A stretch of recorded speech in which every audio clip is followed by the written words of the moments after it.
ma ama robot maayirka ku sii doontaan mise waxay noqon doontaa hawl aad mar kasta qabsataan qashinku muddo badan ayuu agtiina yaalay maxaa sababay inaad imika u gurtaan aad hore ugu gurweydo odayaal hadda waxaan ku suganahay suuqa gabanimo gaar ahaan xisbiga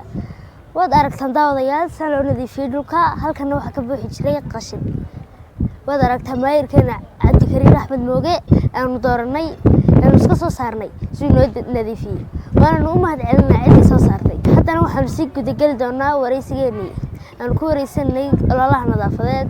oo loo kala haray shacabka haddaba dadweynaha ka ganacsada suuqa gabanimo ayaan dareenkooda la wadaagi doonaa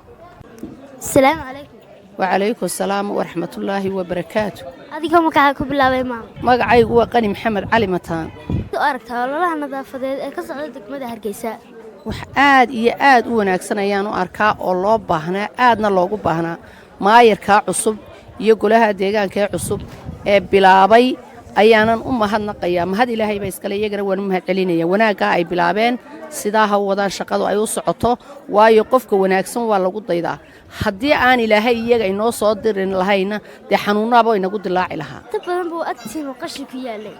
maxaa sababay inaad imika u gurtaan aad mar hore u garweyda waxa weeyaan kan qashinka qaadaya dee wuxuu xaadhaa un hortaadii intii yarayd laakiin halkii aan cidi joogin ma xaadhayo qodobka labaad waxa weeyaan qofkii hooyadii bannaanka fadhiday marka laga qaado gaadhkii ee laga qaaday halkay fadhiday cashuurtii de wax kale iyadu ma awoodi karayso laakiin halkan waxaan helay oo ag taagan cagaftii waa koow cagaftii qaadaysay dadkii i dhiiri gelinayay ila shaqaynayay kuwii ila xaadhayay alaabtii lagu xaadhayay iska rogadaan saarayay wixiiba waa ii diyaar laakiin haddii aan xaadho oo aanan cid garabayshana haysan iyo dhiiri gelin oo dawlad hoose oo ila shaqaynaysa aanay jirin maxaan qaban karaa ama robot maayirka ku sii doontaan bas waxa noqon doontaa hawl aad mar kasta qabsataan de waxaan u baahanahay in dawladdaydii aanu gacmo wada jir bay wax ku gooyaa yaa aniguna layga helay inaan xaadho imika waxa weeyaan faraleyda annagaa soo iibsanay majarafada annagaa soo iibsanay dirayska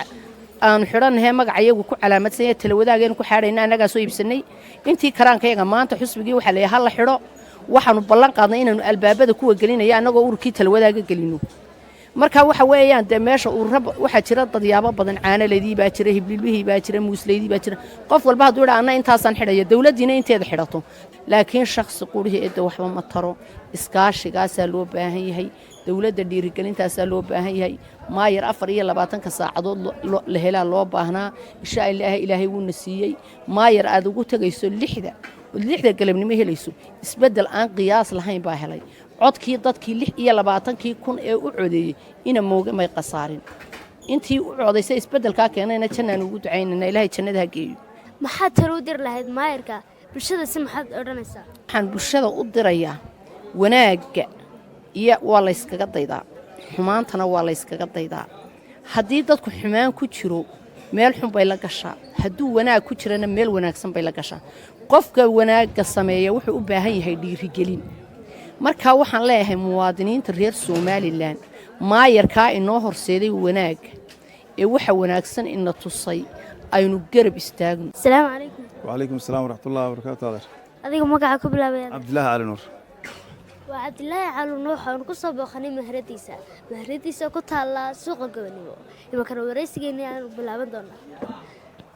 sideed u aragtaa ololaha nadaafadeed ka socda degmada Hargeysa wax fiican baan u arkaa si fiican baan u arkaa ma sha Allah tabaaraka Allah maayarka noo horseeday maayarka xigeenka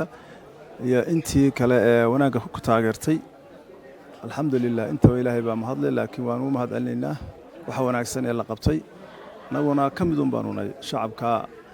hawsha ka qayb qaatay qashinku in badan ayuu muddo dheer ayuu agtina yaalay maxaa sababay inaad imika gurtaan aad hore ugu gurweydo waxa sababay artumid waa qadar rahmaan waqtigan inay ku soo beeganto xilligan la guro laakiin waxa sabab u ahaa waxa weeyaan maayarkan imika hadda qabsaday cabdikariin Allah barakeeyo ayuunba qorshaan cusub iyo baraarujintan isagunba waxa ilaahay ku alhaamiyay inuu bilaabo ma ama robot maayirka ku sii doontaan mise waxa noqon doontaa hawl aad mar kasta qabsataan madaxna laguma aha oo ka sugmayno qashinkan hor yaala inaanu ka sugno iyaga oo aanu nidhaahno amar nagu siiya inaanu qaadno laakiin qofku waa inuu gartaa isagu waajibkiisa waxa gurigiisa hor yaala taasuna khalad dhacay bay ahayd horta maayarka khayr Allah siiyo ilaahay khayr siiyo horta waxaan leenahay Cabdikariin waa lagu doortay 27,000 oo cod baa ku doortay Soomaaliland baa ku dooratay wixii lagu doortayna waxay ahayd reer laguma dooran qabiilada laguma dooran laakiin waxyaabihii aad ku ololeysay ayaa lagu doortay waana ka muuqataa higsigaagii aad ku ololeysay waanu haynaa mirihiisii halkaa ka sii soco ha fadhiisan himiladaadu iyo soo gaaban wax allaaliye wixii aad ku ololeysay biidmi illaahi kariim ilaahayna kugu garab gelayaa waa inaad ka dhabaysaa assalaamu calaykum عليكم السلام ورحمة الله وبركاته. adigoo ku bilaabay magacaaga أنا مقعي كبلابة يا مقعي وسعد إسماعيل عمر. sideed u aragtaa ololaha nadaafadeed ee ka socda degmada Hargeysa runtii qashin bayna daashaday nadaafad xumayna daashatay taasoo ay nooga dhibkeeda u weyn u ahaa oromada dalka joogta oo xashiishka iyo qurunka iyo wax walba iyo xaar iyo wax walba dhigi jiray meelaha aan idi marin tiyo maayirka imika dalka qabsaday oo soo jeediyay in qashinka la iska guro